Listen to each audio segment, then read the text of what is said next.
Bonjour et bienvenue à l'émission Vie de foi. Aujourd'hui, j'ai le plaisir de recevoir dans les studios le pasteur Fofi Ndello qui nous vient de Montréal et le pasteur Yves Chabot qui nous vient de France. Bonjour à vous deux. Bonjour. Gloire à Dieu. Nous avons été bénis lundi, mardi et aujourd'hui, mercredi, pour cette émission, nous allons encore parler de cette mentalité des victorieux. Et je crois que plusieurs personnes qui ont déjà adopté notre philosophie, qu'ils refusent le titre de victime et aujourd'hui, ils veulent marcher dans la victoire. Donc, gloire à Dieu pour ces deux émissions que nous avons déjà passées ensemble. Et aujourd'hui, je crois qu'on va encore aller à un autre niveau dans notre foi. Mais juste avant de parler de la parole, j'aimerais ça vous inviter encore, pasteur Fofi. Vous pouvez nous présenter pasteur Yves, que vous connaissez bien? Le pasteur Yves, c'est un ami de longue date. Ça fait 30 ans qu'on se connaît. Et c'est un homme de Dieu que je respecte beaucoup. C'est un fonceur qui a un très grand ministère à Meaux, en France. Et si vous êtes dans le parage de Paris, vous pouvez aller le visiter à Meaux. Okay. La chapelle de la foi. Vraiment, aller vivre quelque chose de spécial. Dieu se sert de lui et de sa famille d'une manière puissante. Vraiment, pour moi, c'est une grande joie d'être avec lui ici en direct. Ah, mais pasteur Fofi, vous avez habité longtemps à Paris, là, donc c'est comme ça que vous avez connu le pasteur. Exactement, j'ai vécu avec lui à Paris. Il me connaît très, très bien. Toujours trop chaud, bouillant. Ah oui, amen. Moi, je suis le pasteur Fofi. Je suis maintenant au Québec, à Montréal. Je suis le fondateur de 9 églises ici, au Québec, au Canada. Alors, notre église, notre siège international est à Montréal, au 2305 rue Holt. Christ en action, évangélisation. Alors, venez, vous ne serez pas du tout déconcentré, vous allez vivre la chaleur. Ici, il fait très froid, mais ici, chez nous, il fait chaud. Je peux dire à chaque fois que je suis dans votre église, pasteur Fofi, je suis rentré plusieurs fois, j'ai fait du ministère chez vous plusieurs fois, puis chaque fois, on est très bénis en entrant, on ressent la présence de Dieu. Puis je recommande aux gens de la région qui me demandent, est-ce qu'il y a une bonne église à Montréal? Oui, vous envoyez on recommande les gens chez vous. Le pasteur Joël envoie beaucoup quand même du monde dans l'église. Quand j'arrive, le pasteur Joël nous envoie, je dis, exactement, nous sommes une seule équipe avec le pasteur Joël. On travaille pour le royaume. En fait, on ne bâtit pas notre royaume, on bâtit le royaume de Dieu. Amen. Et ce que j'aime beaucoup, c'est qu'on voit la puissance de Dieu, le miracle. On voit la manifestation de l'onction de Dieu à chacune de nos réunions. Nous donnons gloire à Dieu pour ça. Gloire à Dieu. Et pasteur Yves, vous êtes pasteur à Paris. On dit Meaux, mais dans le coin de Paris. Partagez un petit peu juste la vision de votre ministère. C'est quoi l'emphase de votre ministère, puisque vous vous appelez Chapelle de la foi, ici, Vie de foi. Ça va bien ensemble. Mais oui, la Chapelle de la foi, c'est la majorité de nos actions sont faites par la foi. En bout de 2 ans et demi de ministère, nous avions déjà acheté notre bâtiment et à l'heure actuelle, nous sommes en train d'agrandir notre bâtiment et avec la perspective d'atteindre la ville et d'être répandu partout dans la ville. Et tout ce que nous faisons, c'est des actions par la foi. C'est pour ça que nous voulons ouvrir une école qui va s'appeler l'école de l'élite, où nous allons enseigner nos jeunes depuis l'âge de 6 ans, 7 ans, sur la mentalité de la grandeur, comment être équipé et dans le royaume de Dieu pour posséder le monde. Et c'est ce que nous avons besoin. La vision de l'Église, nous voulons aussi bâtir, et ça c'est le fondement, nous voulons marquer l'histoire du 77, parce que nous sommes dans le 77, en bâtissant l'une des plus grandes œuvres qui n'a jamais existé. C'est pour ça que nous appelons la chapelle de la foi, et nous croyons que le Seigneur marche avec nous, et nous sommes là pour changer et impacter des vies. Et c'est ce que le Seigneur m'a dit. Tu tourneras le regard du peuple vers son Créateur. Alors comme nous savons que Dieu a préparé beaucoup de gens en avance, alors nous les attendons, nous les appelons par la prière, et c'est nous la chapelle de la foi. Gloire à Dieu. Donc vous avez une grande vision, mais parce que vous avez un grand Dieu. Exactement. Jésus lui-même a dit, les œuvres que je fais, vous en ferez des plus grandes. Normalement, chaque chrétien devrait être habité par l'ordre de la grandeur. C'est-à-dire tous voir grand, penser grand et agir grand aussi. Amen. Malheureusement, dans la francophonie, voir grand, ça devient comme un sujet tabou. Dès qu'on parle de la grandeur, directement, on voit l'arrogance, on voit l'orgueil. Mais ce n'est pas ça. Nous servons un Dieu grand. Et un Dieu grand, comment pouvez-vous accomplir des choses minimes au moment où votre Dieu est grand? Ici, Pasteur Fofi, là, au Québec, il y a une expression, je ne sais pas si en France, vous la connaissez, mais nous sommes nés pour un petit pain. Dites-vous ça en France ou non? Non, non. Non, mais au Québec, nous sommes nés pour un petit pain. Ce qui veut dire pour pas grand-chose. Hein? On est nés pour vivre juste des petites miettes. Et c'est la mentalité souvent du peuple. Et même dans l'Église, les gens s'imaginent, nous sommes nés pour des petites choses. Et si nous sommes humbles, nous devons toujours aspirer aux choses qui sont très basses. Et je comprends dans le sens où on ne veut pas s'enfler d'orgueil personnellement. Mais si nous comprenons qui nous sommes en Christ, nous sommes appelés à faire des grandes choses parce que le diable fait des grandes choses terribles. Et puis, Dieu veut que son nom soit élevé ici au Québec et en France et partout. Et si nous sommes toujours dans la mentalité qu'on je sais pas, du petit pain, mais finalement, on ne fera pas grand-chose et c'est le diable qui avance. Mais Dieu nous appelle à avancer, nous, l'Église du Seigneur Jésus. Là. Et c'est ça, Pasteur Fofi, votre Église s'appelle justement Christ en action. En action. Donc, vous avancez. Là. C'est prophétique, le nom de notre ministère. Christ en action. Et à chaque moment, quand je pense à ça, que Jésus-Christ est en action, mais il faut qu'il ait des actions. Ouais. Et c'est pourquoi notre ministère, c'est un ministère de défis. On se lance dans des défis. Vous vous souvenez quand on avait décidé de ramasser 1 million? Oui. Tout le monde disait, oh, mais monsieur, c'est de l'arrogance, 1 million. Ici au Québec, où est-ce qu'on va en trouver? Mais en un clin d'œil, on a ramassé les 1 million. Pourquoi? C'est parce que nous croyons à un Dieu grand. C'est ça. Mais vous avez mentionné une chose, quand on commence à avoir la mentalité du victorieux, là, déjà, les gens vont vous accuser d'être arrogant. Vous l'avez vécu, Pasteur Fofi? Oh, Pasteur, ça, c'est mon petit déjeuner. Vous savez, les critiques des gens, actuellement, ne me disent absolument rien. Vous savez, on m'a toujours posé la question, même un jour, en Suisse, on m'a posé la question, monsieur, c'était à la télévision, monsieur, comment peux-tu déclarer des choses comme ça? Et si rien ne se passe? Je dis, je ne suis pas l'auteur de la parole. C'est lui qui est l'auteur de la parole. Vous savez, il y a des moments, si nous voulons, nous devons accepter d'être traités n'importe comment. Mais donnons l'opportunité à la parole de se manifester. Parce que sinon, on n'ira nulle part. Vous savez, quand quelqu'un veut prêcher un Jésus qui est sur le berceau, qui ne dérange personne, eh bien, la personne fait son chemin. Mais si vraiment vous voulez prêcher un Jésus vivant qui est mort et qui est ressuscité, mon ami, un Jésus vivant, mort et ressuscité, mais auquel il n'y a pas la démonstration à notre époque ici où nous vivons, ça n'a plus de place. Actuellement, pasteur, dans les 4 coins du monde où je vais, pasteur Joël, c'est que si vous parlez d'un Jésus qui n'est pas prêt à se manifester, vous ne serez pas la bienvenue. Parce que le monde souffre. Le monde souffre. Les gens vont vous traiter d'arrogants, même des théologiens, des grands théologiens, des grands docteurs en théologie qui vous diront, mais pour qui il se prend? Mais je crois qu'on doit passer au-dessus de tout ça. C'est parce que vous savez qui vous êtes en Christ. Vous avez compris que tout ce que vous pouvez faire, c'est pas grâce à vous, grâce à vos muscles, grâce à votre puissance. C'est vraiment une révélation de qui nous sommes en Christ. Et à cause de lui, Dieu est notre source. Exact. Et puisque nous sommes en lui, on s'attend de vivre de grandes choses. Et je me souviens, moi, j'avais 18 ans. J'étais dans des réunions de jeunesse et les jeunes me disaient, mais toi, là, tu t'attends à des grandes choses. J'ai dit, bien, c'est certain parce que mon Dieu est grand. Big God. J'ai un grand Dieu. Et puisque j'ai un grand Dieu, je m'attends de vivre des grandes choses et je vis des grandes choses dans ma vie. Mais pas parce que je mérite ou parce que j'ai fait quelque chose, mais c'est parce que je suis en Dieu et je sais en qui je suis et je sais qui travaille pour moi et moi, je travaille pour lui. Donc, je sais que Dieu, si Dieu est pour nous, qui sera contre nous? N'est-ce pas? Donc, c'est merveilleux. Et aujourd'hui, ce qu'on veut faire, c'est donner des conseils aux personnes qui disent, bien, moi, jusqu'à présent, là, j'ai été contaminé par votre esprit de foi et j'ai décidé de changer ma mentalité. Exactement. Mais là, je veux avoir des conseils. Une des choses qu'on peut déjà établir, je crois, vous avez mentionné, il faut avoir du courage, parce que des fois, on peut être accusé de toutes sortes de choses. Vous, pasteur, avez-vous déjà eu besoin de courage dans l'œuvre de Dieu? Bien sûr, bien sûr, bien sûr. Et très souvent, et très, très souvent. Mais je me pose toujours une question que, bon, c'est vrai que ceux qui accusent ou qui critiquent, moi, j'ai toujours dit que la critique est une forme d'admiration, que les choses que les gens n'ont pas et ils admirent ce que vous avez.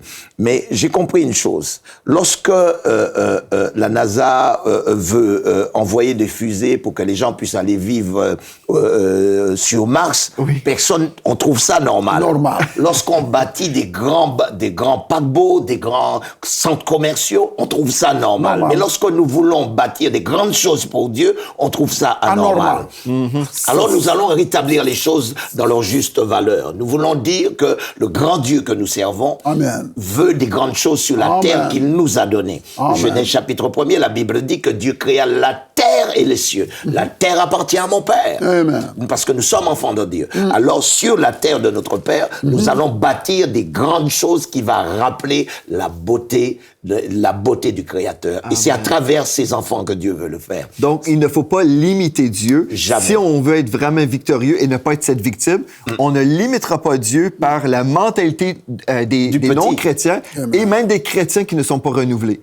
Donc, on ne limite pas Dieu parce que notre Dieu est grand, tout puissant, il peut tout faire à travers nous. Vous savez que parfois, Pasteur Joël, beaucoup de combats parfois que nous rencontrons viennent des soi-disant, des enfants de Dieu, mais qui ont des enfants de Dieu pas renouvelés. Pas renouvelés, qui ont reçu des enseignements où on les a dit que non, c'est le ciel seulement, et sur la terre, on ne vit rien ici, on ne veut rien ici.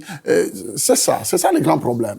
C'est ça le grand problème. Je vis ça un jour en Allemagne, je viens de terminer de prêcher, et justement au moment où j'étais en train de prier pour les gens, il y avait 4 miracles qui s'est opéré, mais d'une manière visible et palpable. Et vous savez, ceux qui se sont opposés, c'était 2 diacres et un ancien dans cette église. C'était les Allemands qui se sont opposés en disant non, le temps de miracle est déjà passé, fini. Vous voyez un peu, les vrais opposants sont venus de l'intérieur et non pas de l'extérieur. C'est vrai. Et nous devons être prêts. On ne peut pas apporter l'évangile avec une démonstration de la puissance sans être calomnié.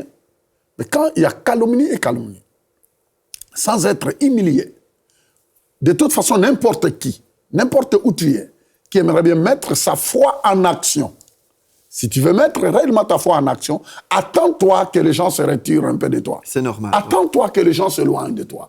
Attends-toi à tous les préjugés.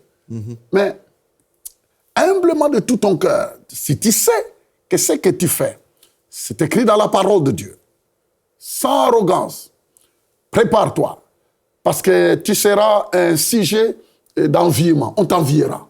Et c'est les mêmes personnes qui viendront te voir en te posant la question, explique-nous. Explique-nous. C'est vrai. Et les portes s'ouvriront. Vous savez, des fois, les gens ont du mal à croire qu'une telle personne comme vous, par exemple, que vous soyez authentique. Parce que des fois, les gens sont tellement dans le terre-à-terre, les gens s'imaginent que c'est impossible de vivre les percées que vous vivez, les victoires et tout ça. Et je pense même, des fois, comme mon épouse et moi, on est super heureux, on a une famille, nous sommes heureux et bénis.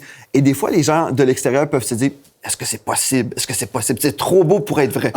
C'est vrai. Des fois, les gens sont comme ça. C'est trop beau pour être vrai. Donc, on s'imagine et on soupçonne le mal sur Pasteur Fofi, par exemple. On soupçonne et on examine. Et quand nous sommes dans le ministère, par exemple, nous sommes sous microscope et les gens essayent de trouver des défauts pour toutes sortes de raisons. Mais en fait, lorsqu'on fait ça, lorsqu'on vous calomnie, Pasteur Fofi, on perd notre temps. Parce que Dieu est avec vous. Exact.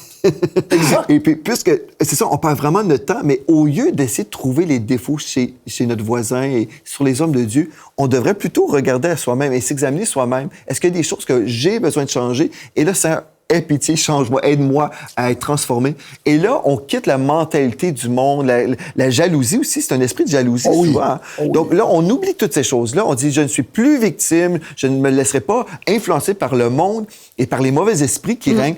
Moi, je vais être un enfant de Dieu engagé, je vais connaître mon héritage. Et au lieu d'être menacé par Pasteur Fofi ou Pasteur Yves, au lieu d'être jaloux, non, je vais faire des exploits comme eux. Je vais me joindre à leur équipe de gagnants. C'est vrai. Et je me souviens, une fois, j'étais avec un frère et une sœur, des enfants de Dieu. Ils parlaient contre une grande femme de Dieu qu'on a côtoyée, mon épouse et moi, ne sachant pas qu'on la connaissait personnellement. Et ils parlaient contre elle. On était assis dans un repas, là. Et puis, on était estomaqués d'entendre les propos, les jugements. On n'a rien dit. sauf ils ont su éventuellement qu'on la connaissait, que c'était notre amie. Et puis là, ils ont réalisé, en tout cas, moi, j'ai réalisé, ces gens-là ne feront jamais partie du cercle intime de certaines grandes personnes parce qu'ils sont de l'extérieur et ils jugent. Mais si on ne juge pas, si on n'est pas jaloux, peut-être Dieu va nous donner la grâce de faire partie de ce cercle de bénédiction. C'est extraordinaire. C'est extraordinaire. Mais comprenez bien que le diable a toujours remis en doute ce que Dieu a fait. Dans le jardin, même quand Jésus va à la croix, il remet toujours en doute ce que Jésus a fait. Mais il utilisera toujours quelqu'un. C'est parce que Jésus dit, si quelqu'un, mais le diable aussi utilisera quelqu'un pour vraiment détruire la vie des autres.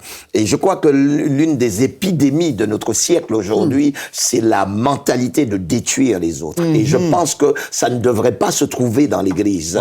Les soupçons, les accusations, les gens qui parlent vite, les prédicateurs d'Internet, mais qui ne sont jamais passés par des épreuves réelles de la vie et qui se permettent de juger les gens. Mais je pense que le temps viendra où Dieu va remettre les choses dans l'ordre initial, parce que nous devons revenir à l'évangile vrai. Et comment se fait-il que je fais partie d'un corps, d'une armée, et que je combats ma propre armée? C'est vrai. Impossible. Absolument. Voilà. C'est comme si je vis dans un pays où je dois diriger l'économie, mais je détruis l'économie. Mais en détruisant l'économie, je fais en sorte que tout le monde ait faim et soif dans le pays. Et c'est ce qui est en train de se passer. C'est-à-dire, lorsque vous êtes chrétien, né de nouveau, connaissant le Seigneur, celui qui connaît le Seigneur le mal ne peut pas sortir en lui. Vous devez vous interdire de détruire la vie de quelqu'un, de proclamer des bêtises sur les gens, sur le fait que vous ayez entendu. Il faut vraiment arrêter. Pasteur Yves, ce que vous êtes en train de dire est vrai. Dernièrement, un jour, j'étais en Australie, à Gold Coast. On avait une grande conférence. Il y avait un pasteur, un couple pastoral qui était à mes côtés. Il venait de l'île à côté de l'Australie, Christchurch, New Zealand? Nouvelle-Zélande. Yes, oui. Et j'ai observé, depuis qu'ils étaient là, le long de la conférence, les deux pleuraient. À un certain moment, je me suis approché, j'ai dit, pasteur, vous venez d'où? Ils ont dit non, de Nouvelle-Zélande. Et je dis, mais je ne sais pas si ça peut être l'action du Saint-Esprit, mais depuis qu'on est là, je vois que vous êtes vraiment triste et vous ne faites que pleurer. Je viens du Canada, mais est-ce que je ne vais pas me mêler de votre vie, mais est-ce que vous êtes homme de Dieu? Il a dit oui. Qu'est-ce qui s'est passé? Ils m'ont dit, pasteur, j'ai donné mon nom, effectivement. Il a dit, pasteur Fofi, les chrétiens sont le plus grand requin qui puisse exister. Wow. Les plus méchants. Pasteur, je suis resté calme. Ils m'ont dit, notre église nous ont maganés, nous ont massacrés. Il a commencé à m'expliquer des choses. C'est exactement ce que vous êtes en train de dire. Quelle est cette armée-là qui achève ses propres victimes? Ouais. Nous sommes l'unique armée qui détruit son coéquipier. C'est vrai. Mais ça ne marche pas. Et nous, les chrétiens, on est spécialistes de ça. C'est ça. Il y a des guerres inutiles qui naissent de l'intérieur.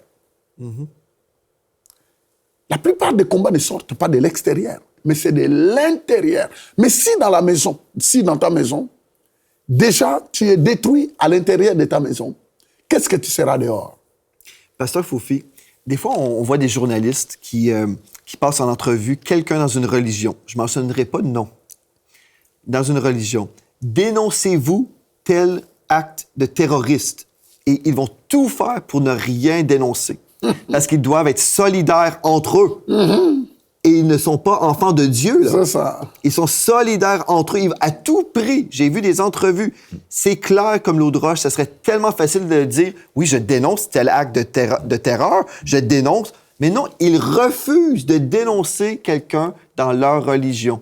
Et nous ne sommes pas dans une religion, nous sommes dans une relation vivante avec Dieu, mais les gens se donnent le droit, les chrétiens se donnent le droit d'assassiner le caractère de plusieurs hommes et femmes de Dieu. Exact. Et là, moi, la chose que je veux toujours voir, si quelqu'un parle contre vous, pasteur Fofi, moi, ce que je veux voir, c'est les fruits. La Bible dit c'est par les fruits que nous les reconnaîtrons. Amen. Bon, les aveugles voient, les sourds entendent, les gens sont sauvés dans vos rigoles. Baptisés du Saint-Esprit. On voit les fruits. Libérés. La personne qui fait la calomnie, qui prêche, là, quels sont ses fruits? Il n'a jamais gagné même des âmes. Examinons les fruits. Donc, et là, si vous décidez, vous, à la maison, vous m'écoutez, là, vous êtes là et vous dites, OK, ben moi, j'aime écouter tel prédicateur sur Internet qui parle contre des hommes et des femmes de Dieu.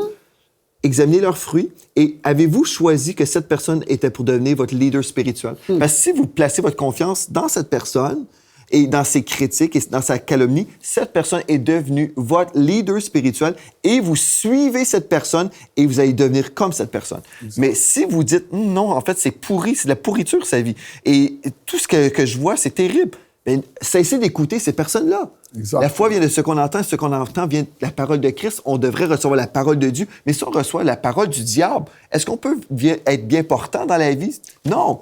Donc, je pense que c'est ça, un des conseils pour ceux qui ne veulent plus être victimes et vraiment être un combattant dans la foi, c'est d'identifier les choses qu'on peut entendre et faire du ménage à ce niveau-là. Pasteur Joël, mais la grande question, et nous parlons à des gens intelligents, comment on peut penser un seul instant que le Dieu saint, le Dieu glorieux, puissant et grand, comment on peut utiliser nos bouches pour détruire des vies, pour maudire des gens, pour détruire l'Église, parce que le socle de l'Église est détruit aujourd'hui par ceux qui se disent enfants de Dieu. Mais comment on peut penser que Dieu nous justifiera?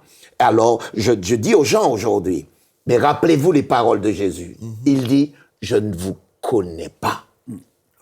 Parce qu'aujourd'hui, Pasteur Joël, il y a quelque temps, j'étais assis avec des jeunes et brusquement, j'ai eu une vision du ciel. Et là, je vois la porte du ciel et je vois un ange et je vois une jeune fille qui est en train de monter pendant le temps de l'enlèvement. Et pendant le temps de l'enlèvement, elle rentre au ciel et elle voit son pasteur à la porte. Elle dit, pasteur, tu ne rentres pas? L'ange dit, lui, il ne rentre pas. Parce que pourquoi? Il y a différentes choses. Il y a des hommes de Dieu qui ne servent pas Dieu.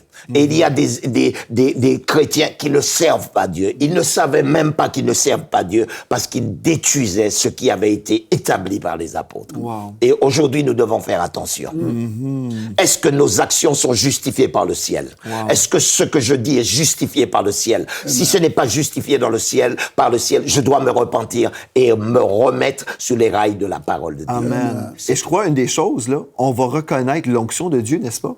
Quand quelqu'un prêche la parole, par exemple, moi, en tant que pasteur, dans mon église, je vais peut-être dénoncer des choses, par contre, là, dans l'église, vous dire, faut faire attention à telle chose, là, ou tel enseignement qui circule. Et les brebis dans l'église vont ressentir, OK, c'est Dieu qui nous parle pour nous protéger. Il y a une différence entre le rôle pastoral et des gens qui se mettent dans les médias, qui n'ont pas un appel pour les brebis d'une église, mais qui sont juste en train de faire la calomnie dans les médias comme ça. Il y a une différence, n'est-ce pas? Et on ressent l'onction et on ressent l'amour et la compassion de Dieu. Parce que si, admettons, un frère fait fausse route, bien, celui qui est vraiment loin de Dieu, là, va vouloir restaurer. Il va reprendre, oui, mais il va... Moi, là, je crois, premièrement, on va reprendre en privé. Et on va restaurer. C'est ça, le cœur de Dieu. Où est le cœur de Dieu? C'est ça, hein? C'est toujours le cœur de Dieu. Le cœur de Dieu est rempli d'amour et il veut secourir celui-là. Parce qu'en plus, il va entraîner plusieurs autres brebis dans un mauvais chemin. On va toujours ressentir le cœur de Dieu. Et quelqu'un qui aime le jugement, qui aime, et on le ressent comme ça, là. Ah, j'aime ça parler en mal, j'aime ça. Cette personne-là n'est pas animée du Saint-Esprit, mais d'un autre esprit. Et on n'expose pas les gens. On n'expose pas la vie. Il faut secourir les gens. Mais moi, j'ai toujours dit que la plupart des gens qui entrent dans ces couloirs, c'est des personnes qui ne sont pas vraiment préoccupées du vrai royaume de Dieu. C'est très vrai, ça. Amen. Parce que, frère, moi, je me vois. Mon épouse, parfois, rigole parce que, je ne sais pas, ma façon de voir les choses, c'est qu'au cours de la journée, je me pose la question, Seigneur, qui est-ce que tu mets sur mon chemin afin que je lui parle de toi? Amen. Qui est-ce qu'aujourd'hui qui doit changer son destin? Oui. C'est ça qui bouillonne dans ma tête. Est-ce que vous pensez un peu une fois, au moment où tu réfléchis, Seigneur, mets quelqu'un sur mon chemin aujourd'hui afin qu'il puisse te découvrir.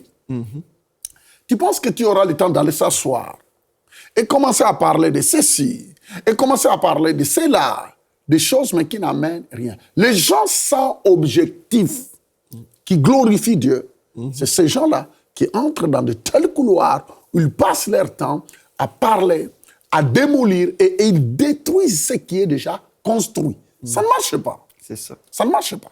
Sois occupé. Ouais. Ayez des objectifs qui glorifient Dieu.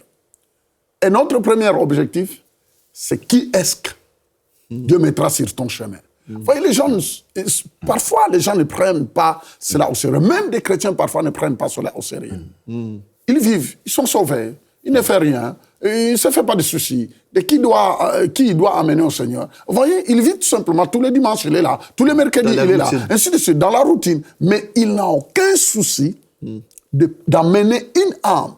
Mais un enfant de Dieu doit avoir des objectifs. Absolument. Un objectif. Le premier objectif d'un enfant de Dieu, c'est qu'aujourd'hui, je me réveille. Seigneur, qui mettras-tu sur mon chemin? Exactement. Ça va éteindre beaucoup de calomnies. Ça va enlever des calomnies totales dans la vie de la personne parce que tu te feras des soucis. De prier afin que Dieu te donne l'onction, afin que quand tu ouvriras la bouche, même dans ton bureau, même au travail, même sur le métro, que la personne soit visitée par la puissance. Si nous avons le bon focus, comme vous dites, les valeurs du royaume, on va dire, OK, Pasteur Fofi, admettons, dans une réunion, vous avez conduit 100 personnes au Seigneur. Je donne un chiffron. Mais dans telle croisade, 100 personnes sont venues au Seigneur et quelqu'un voudrait parler contre vous. Moi, je dirais, un instant, quand tu auras conduit 100 personnes au Seigneur, OK, peut-être on va examiner d'autres choses. Mais d'ici ça là, concentre-toi sur ta mission. Ta mission. Amen. Et si tous les enfants de Dieu disaient, on a une mission commune, c'est de gagner les âmes à Christ, et on va se concentrer sur les bonnes choses au lieu d'être distrait par des mauvais esprits. Exact. Parce que c'est ça, là. C'est une distraction diabolique là, pour détruire, pour diviser par en dedans, pour conquérir. Exact. Mais nous savons que le Seigneur Jésus bâtit son Église et le séjour des démons ne prévaudront point contre elle. Donc, nous sommes les victorieux. Exact. Gloire à Dieu. Et vous êtes d'accord avec nous? Ah, je suis très d'accord. Je suis très d'accord. Je pense que c'est le temps et c'est l'année pour le rétablissement de l'Église parce que ça suffit. Les destructions de pasteurs qui sont opprimés, déprimés, qui se sont donnés, qui ont donné toute leur vie. Vous devez savoir que les pasteurs donnent leur vie pour servir le Seigneur. Exact. Et c'est pour ça que Dieu dit, ne touche pas à mes rois. Mais nous allons revenir à cet évangile où l'un respecte l'autre et où les choses sont établies de façon véritable et permet à l'Église d'être la réponse pour le monde. Amen. Gloire à Dieu. Mais merci beaucoup d'avoir été à l'émission Vie de foi encore une fois. Merci. Je crois que ces conseils aujourd'hui vous ont aidé. Juste revenir sur la bonne piste. Si vous voulez vraiment être victorieux, bien vous devez quitter la place de la victime. Et quitter aussi la compagnie peut-être de ceux qui sont victimes et dans la calomnie et dans un monde de défaite. Quitter ce chemin de défaite et emprunter aujourd'hui le chemin de la victoire. Donc, merci à vous d'avoir été là. Et d'ici à demain, soyez richement bénis.